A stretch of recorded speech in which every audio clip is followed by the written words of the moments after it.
How to set up Learndash Sticky Q&A plugin. Go to Sticky Q&A menu in WordPress admin dashboard, click Settings.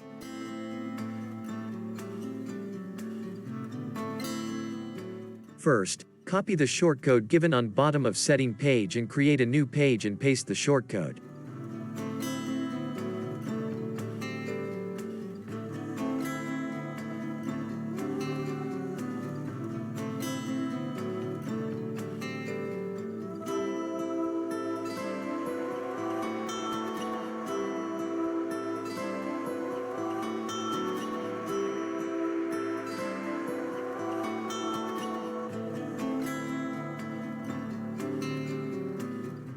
Now, you can set various options given in setting page of Sticky Q&A plugin.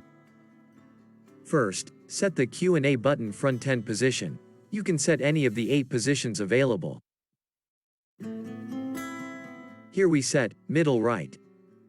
Next, you can enable private notes for students by post-wise or category-wise.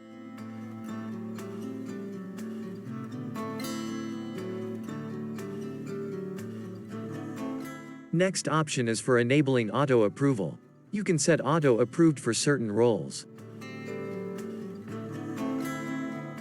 Similarly, you can restrict user role-wise from asking questions.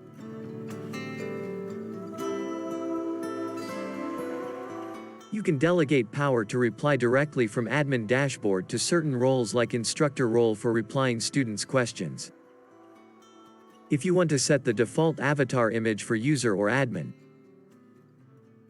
Then, if you want to restrict number of words for each question, you can do so here. You can also allow a rich text editor for formatting text, image, video questions for users.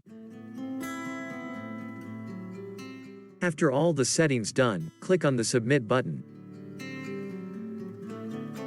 That's it, your website is ready to use Learndash Sticky Q&A plugin.